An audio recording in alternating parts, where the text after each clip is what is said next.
Orang gelar beliau Iron Lady, sibuk memanjang. Siapakah beliau?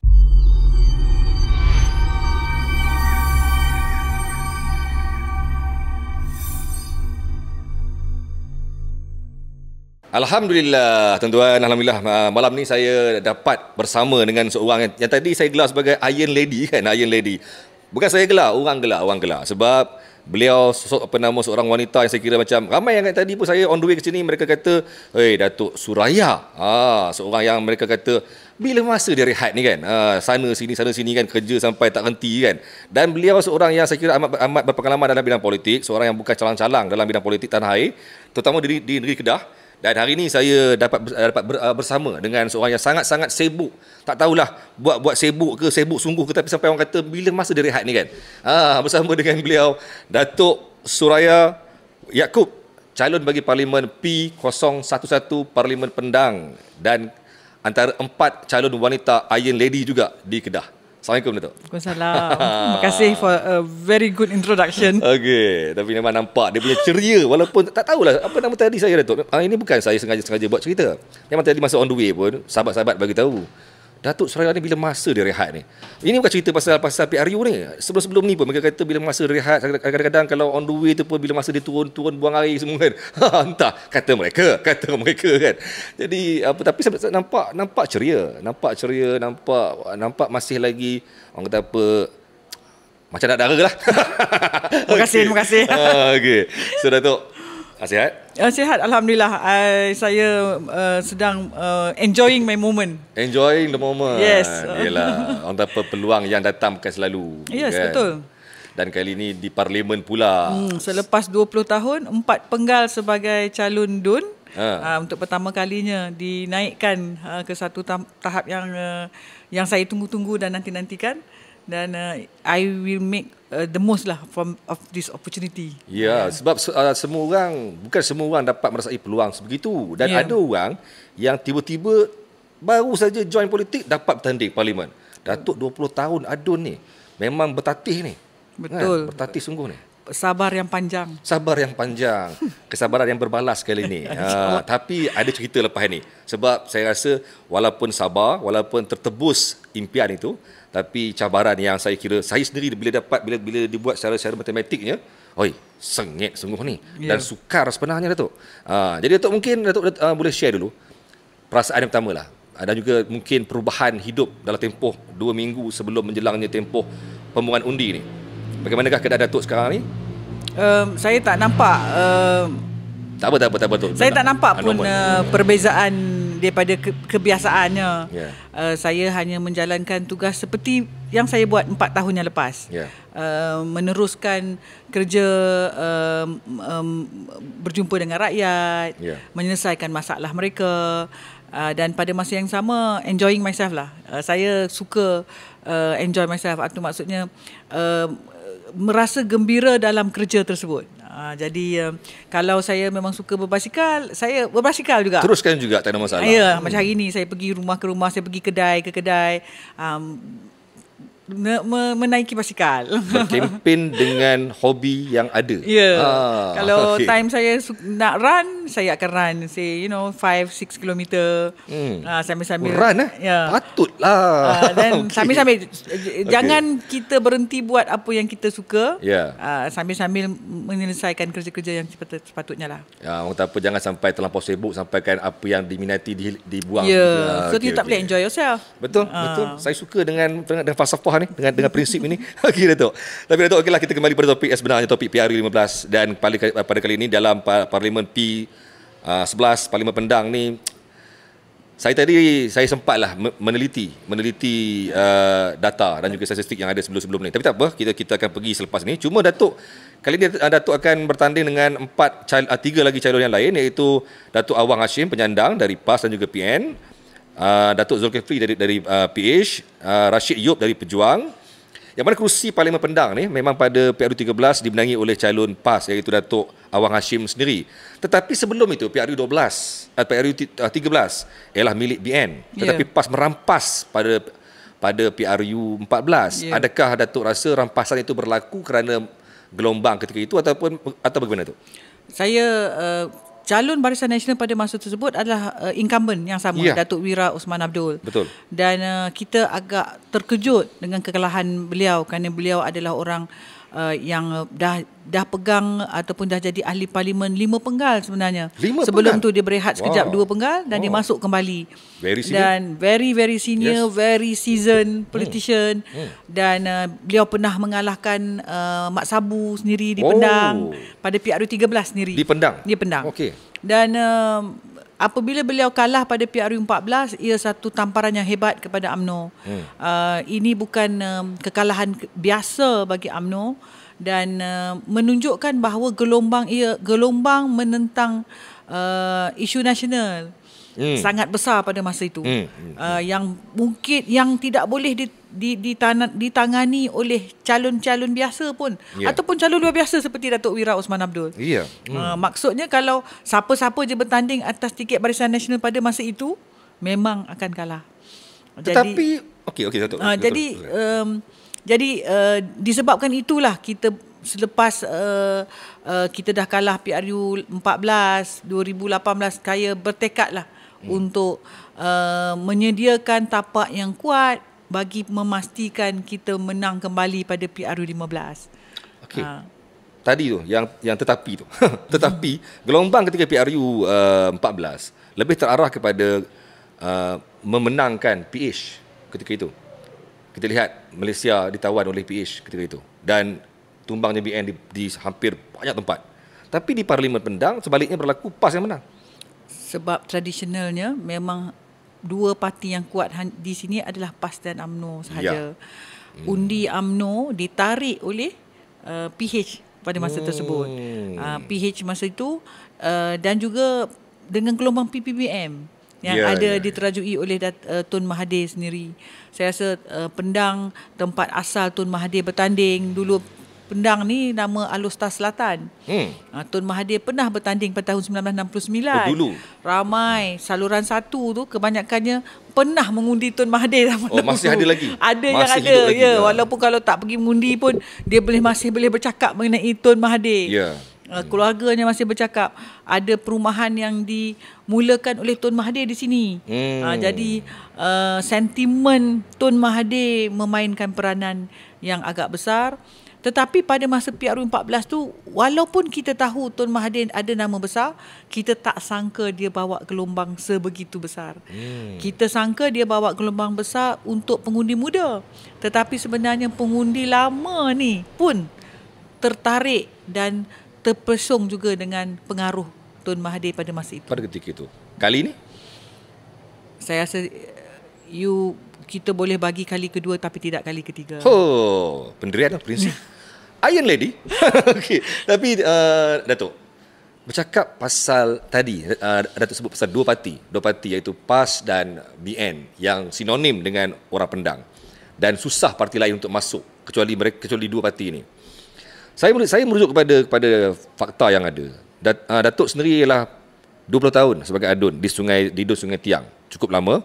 Dan mengikut rekod pada PRU yang ke-14, Datuk hanya mendapat 641 majoriti. Majoriti hanya kecil. yang sangat kecil, 641. Sedangkan PAS menang besar di Tokai. Hanya ada 2 dun di parlimen ini dan Tokai PAS menang besar, manakala Sungai Tiang BN hanya menang tipis sangat ketika itu. Jadi tidakkah dilihat pada kali ini, tadi Datuk sebut pasal pengaruh daripada bersatu dan sebagainya pada PRU yang ke-14. Dan kali ini bersatu bersama dengan PAS. Apa pula pandangan Datuk? Kerana dengan data yang ada ni menunjukkan seumpamanya PAS ada peluang besar ketika ini. Let me go back lepas kalah PRU 14. Kita kalah dengan saya menang hanya 625. Saya pernah menang 6996 sebenarnya. Sebelum tu juga. PRU besarlah, menang sangat besar. 6,000 ke 7,000 majoriti saya. Jatuh sehingga 600 lebih. Selama 2 tahun saya bangun setiap pagi, saya question di mana silapnya. Sebab kita servis tu macam biasa, sama. Kita belanja sama, kita servis sama, time frame kita belanja sama, semuanya sama. Apa yang silap? Yang membolehkan daripada majoriti, apa yang rakyat marah sampai majoriti begitu? Habis. Apa? Jadi tapi you rasa frustrated ni, you tak boleh cerita. You rasa macam, oh that's it. You know, people dah tak ada confidence dekat you. Macam mana kita nak serve lagi? Meaning memang time for you to actually let go lah. Tetapi pada masa yang sama juga datang satu peringatan, 36 kerusi Barisan Nasional bertanding, hanya 2 yang menang. Saya dan Datuk Sabrina. Walaupun dengan Dun. Yes. 36 kerusi, 34 Barisan Nasional kalah. Tu Iron Lady tu. Tu kan kita dalam kesedihan dan frustration kita hilang majoriti sebegitu banyak. Tetapi tidak sedapnya saya menang. Orang lain semua. Ada satu di Langkawi daripada 13,000. Langsung kalah. Bak kata orang tu untunglah menang. Ada jugalah tongkoi nak menang ni. Ada jugalah. Jadi maksudnya saya tak bolehlah rasa frustrated. Sebenarnya Allah bagi juga kekuatan. Allah bagi juga adalah mereka yang masih menyokong. Ya. Dan with that kita tak pernah pun pergi ke mana-mana jumpa dengan rakyat mengungkit kata dulu kau tak bagi pun. I make sure itu tidak dilakukan. Dendam tiada. Tiada dendam, tak ada. Saya tak pernah bercakap pun. I refuse to see into the numbers. Because saya rasa it is not fair. Time was so different. Gelombang against Datuk Seri Najib, gelombang against few of our policy itself, dan janji dan hasutan oleh parti pembangkang juga sangat kuat yang gagal dijawab oleh Barisan Nasional pada masa tersebut. So with that, dengan perasaan tersebut, bagi saya the numbers memang boleh dissuade a lot of people lah. Boleh mempengaruhi orang kata takutlah kerusi ini. Tetapi bagi saya faham the numbers very well. I understand the numbers very well. Saya harap Awang Hashim juga faham nombor itu juga. Oh ya? Sebab kata orang tu saya ni mungkin hanya tengok matematik. Datuk tengok Matham. Yes. Tambah lagi. I know beyond. 1 campur 1 tak semestinya 2. Lain macam falsafah orang lama ni. Okay. Memang saya tahu confidence level incumbent sangat tinggi. By the numbers of PAS campur dengan PBBM, mestilah dia dapat jauh majoriti yang besar, lebih besar daripada apa yang dia ada sekarang. Tetapi dalam politik ini 1 campur 1 tidak pernah pun ataupun tak semestinya jadi 2. Ya, jadi insyaAllah bring it on lah. Okay, let it be, bring it on. Tapi sebenarnya Datuk mungkin terlupa satu benda. Yes, numbers is numbers. Tapi jangan lupa pertambahan 20,000 pengundi baru. So bagaimana Datuk melihat 20,000 ini akan ke arah mana? Bagaimana? Dalam isu pengundi baru ni, dia ada 2 isu. Mereka sebab dia pengundi automatik. Dia ada 2 grup, satu yang memang umur 18 hingga 21 yang dimasukkan, yang fresh, dan ada pengundi lain yang memang selama-lama ini tak pun tak mahu daftar dan tak berminat pun. Betul. So bagi saya daripada 20,000 ni yang betul-betul aktif yang patutnya kita consider 8 hingga 21 adalah 5,000. 5,000 je? 5,000 je. Yang lain-lain tu semua yang berumur yang tua-tua yang memang dah. Kita dah ada dah numbers, kita dah ada dah SPR, kita dah check, memang 5,000. So the fight untuk undi ini adalah untuk 5,000 ini. Challenge-nya, sama ada mereka tahu tak mereka dah jadi pengundi. Yes. Sebab dia a lot of them, bila saya jumpa pagi siang tadi saya jumpa, ni adik, saya baru 18 kak, mana saya mengundi? Hello. Ada tak tahu. Jadi maksudnya depa tahu, kalaupun depa tahu depa umur 18 boleh mengundi, depa tak pernah check pun depa akan mengundi di mana. Sebab this is about procedurally dia kena check juga dalam portal. So kita pun ajar kat depa, you have to check portal, SPR, bubuh IC, and then boleh nampak nama pengundi di mana, and then you can come back. That is the first challenge that we need to have. Mereka mengetahui mereka adalah pengundi dan di mana mereka boleh patut mengundi. Challenge kedua adalah supaya mereka menggunakan kuasa mereka sebagai seorang pengundi. Then they have to learn lah. Dia pernah undi ikut calon ke, ikut parti ke. Challenge ketiga adalah mengeluarkan mereka. Nak pergi mengundi ni, nak kena bangun pagi. Come on orang muda, come on. Betul tak? Ada hari tu hari bagi cuti ni, kenapa nak kena keluar awal-awal ni, nak kena pergi mandi ni. Ni lepas tu nak kena beratur. You have to wear properly. You have to have your shoes on. Dia tak ada undi SMS tak ada. Yes. Okay. That is the biggest third challenge Yeah. for the young ones. Saya rasa. So the fight is on lah. Dah ada 5,000 and getting them to go out. Saya rasa orang yang paling bersesuaian untuk membawa mereka keluar adalah ibu bapa mereka. Oh. So adakah Datuk punya strategi sekarang ni mendekati siapa? Mendekati mereka ataupun parent mereka ni sekarang? Kedua-duanya. Kedua-duanya. Ya. Berat kerja tu. Sangat berat. Sangat berat. Tapi menarik. Menarik Ya, sangat. Sebab Iron Lady. Again. Saya suka dengan challenge orang muda ni. Okay. Saya rasa they are waiting. Dia are waiting juga. Apa gelombang yang akan sampai kepada mereka?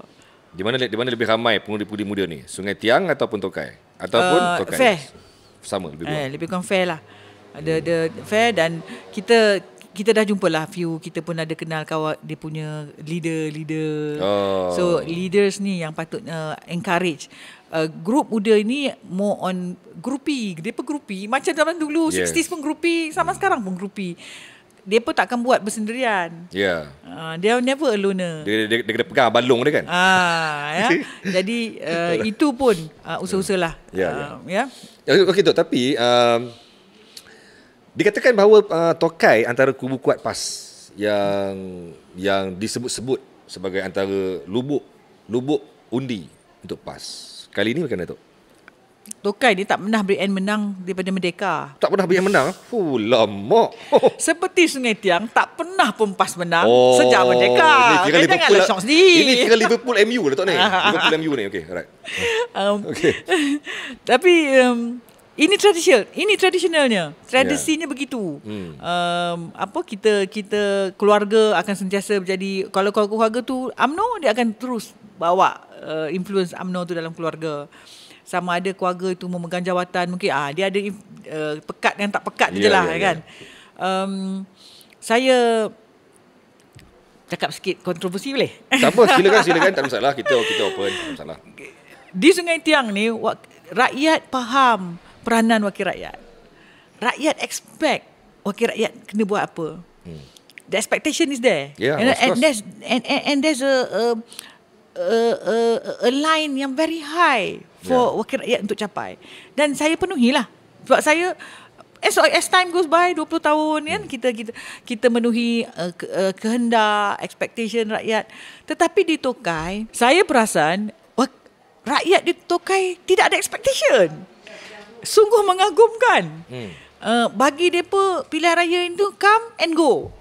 They just choose because traditionally dia pilih parti tu. Tak ada kena-mengena dengan calon siapa. Tengok bendera je. Tengok bendera je. Dan dia tak ada expectation. Kalau berlaku bencana, tak ada apa-apa. Jalan ke apa, tak ada expectation.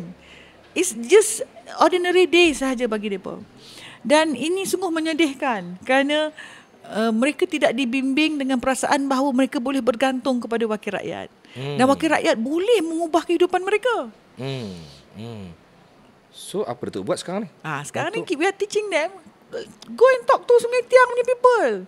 Ini orang Sungai Tiang tengok macam mana, what is the expectation? The expectation is very high and kita fulfill the expectation. Adakah di Tokai tidak melengkapi apa yang berlaku selama ini? Maksudnya tu ada benda yang kurang. Banyaklah kurang. Sangat kurang lah. Sangat kurang. Dan dan saya pledge kata kepada mereka bahawa saya akan mengisi semua expectation itu kalau diberikan kepada saya. Bagi peluang satu penggal ini, and I make a difference to their life. Satu keyakinan yang sangat besar. Okey Datuk. Satu yang Datuk rasa ialah adakah sentimen tentang pengundi wanita, calon wanita yang disebut sebagai orang wanita marah tak cukup persentasenya seperti apa yang diharapkan di peringkat pusat akan berkesan pada kali ini? No. Kedah ni banggalah kerana kita mempunyai pengurusi perhubungan yang sungguh prihatin dan memenuhi 4 over 15 tersebut dan kita capailah 30%. Yes. Dan challenge-nya adalah memenangkan kemudian lah. Sekarang ni untuk memenangkan calon-calon wanita tersebut. kita ingin nyatakan bahawa bukan mudah nak letak calon wanita di satu-satu tempat. Sebab itulah negeri-negeri lain tak dapat pun. Ada negeri tak ada pun wanita. Betul. Kita malas nak sebut tempatnya kan? Jangan. We might offend our leaders. Jangan. Okay. Tapi kita bukan mudah nak letak calon wanita, dan kita berharap bila kita dapat letakkan calon wanita, contoh di Sungai Tiang, di Parlimen Pendang ni, ya, kita berharap pengundi-pengundi wanita ambil masa pertimbangkan mengenai calon ini. Based on gender first. Ya. Tengok keupayaan, tengok possibility of changes sebelum melihat kepada parti. Because it's fair. Kita ada 51% wanita, exceeding half in Parlimen Pendang. Yes. Okay. So maksudnya wanita ni perlu bagi peluang lah. Kalau wanita sendiri pun tak boleh bagi consideration pada another woman, siapa lagi lah agaknya nak bagi kan? So, and wanita boleh influence suami masing-masing, anak masing-masing. Ya. Dan ini perlu dipergunakan. Kalau kita nak pastikan wanita berada dalam parlimen, this is how we should be doing it. Okay. Datuk, mungkin one last question lah. Datuk nak buat apa untuk masyarakat Pendang? Pendang. Saya dah pening tadi pergi sana sini kan. Pendang. Untuk mereka rasa berbaloi untuk memilih Datuk sebagai ahli parlimen di Pendang. Saya akan mengeluarkan manifesto saya sendiri. So saya tunggu National Manifesto sebelum saya keluarkan lah. Dah keluar dah? Okay. National Manifesto dah keluar tadi, semalam. So saya akan keluarkan esok, saya ingat paling lewat. Tetapi antara perkara yang disebutkan di dalam itu adalah mengenai infrastruktur, ya, mengenai jalan, mengenai kecukupan air bersih, punca air. Sini ada problem, tapi kita dah selesaikan dengan pembinaan 3 loji ataupun extension of the loji sedia ada. Tetapi yang paling penting adalah on education. Saya memang ada Yayasan Pendidikan Pendang. Kita program-program ta'alim, program yang akan memastikan pelajar-pelajar hampir lulus dan asyik gagal akan kita pastikan mereka lulus. Semua itu. So janji kita kepada orang muda menyediakan tempat yang wifi free, ada digital library untuk mereka belajar, ataupun bila mereka balik pada universiti mereka boleh ada tempat untuk membuat kerja universiti mereka. Semuanya telah disediakan dan merangkumi kepada ada keterangkuman untuk semua masyarakat lah di Pendang ini. Datuk punya keyakinan lah, kalau letak percentage lah, macam mana Datuk? Saya masih on 50-50. 50-50 ya? Besar. That's very high. Besar. Already. Besar. Yes. Besar tapi untuk Pendang ni. On my numbers, yes, itu nombor pilihan raya, tapi on my numbers, it is still 50-50. Sudah naik lah untuk BN ni. Dah naik ya? Sebelum dengan ni? letaknya calon saya lah. Very confident. Very confident. Jangan berani macam ni. Okay. Very confident. Okey Datuk. Sebagai akhir kalam Datuk boleh sampaikan amanat ataupun sampaikan harapan ataupun nasihat kepada mereka, terutama bagi pengundi di Pendang secara khususnya dan juga pengundi di Malaysia secara amnya. Silakan Datuk. Saya ingin menyuruh pada semua pengundi-pengundi untuk memberi pertimbangan wajar kepada Barisan Nasional, calon-calon Barisan Nasional. Banyak hasutan ataupun tomahan-tomahan yang agak ganas lah yang sedang berlaku pada hari ini. Semuanya yang disebarkan tidak semestinya betul. Semua rakyat ataupun pengundi mesti mengambil masa untuk mempertimbangkan perkara-perkara ini. Dan akhirnya ini adalah mengenai kestabilan dan kemakmuran. Baca manifesto Barisan Nasional, ia telah merangkumi semua peringkat pengundi, dan kita akan dapat menyediakan satu negara yang lebih stabil dan makmur selepas ini. Ya, Datuk. Lupa tanya tadi. Apa nama orang tanya? Datuk bila rehat? Masa tidur lah. Ada tidur lah. Tidur. Ada tidur jugalah. Sebab mereka tanya bila masa rehat ni. Ada. Saya tidur dalam kereta. Tidur dalam kereta. I make sure walaupun hanya 10 minit destination tu saya tidur. Oh, okey, sebab orang tanya. Okeylah Datuk. Saya kira hari ni bagi saya lah tuan-tuan semua, sesi pada malam ni antara sesi yang saya rasa paling selesa, paling santai, paling tenang, paling ceria dan juga paling paling saya sukalah Tan cakap. Paling sukalah. Bab kata orang tu kena sangatlah dengan jauh rupanya datang ke sini, tapi tak apa, jauh itulah dia punya unit Kedah. Kerana Kedah ni tadi dengar bunyi kereta motor semua kan, memang dia sibuk walaupun tengah malam. Itu dia. Itu yang best dia. Jadi tuan-tuan semua, terima kasih kerana bersama dengan segmen malam ni. Dan terima kasih Datuk kerana meluangkan masa untuk tim Media Prima dan juga tim NSTP. Semoga insya-Allah lah, semoga kuat berjuang, dan juga semoga sihat sampai hari pengumuman undi insya-Allah. Tunggu dan lihat hari 19 hari bulan untuk pengumuman keputusan. Oi, ada lagi tambahan tu. Okeylah. Tuan-tuan semua, jumpa lagi dan assalamualaikum. Bonus Lazada. Beli gelar pada 11 November.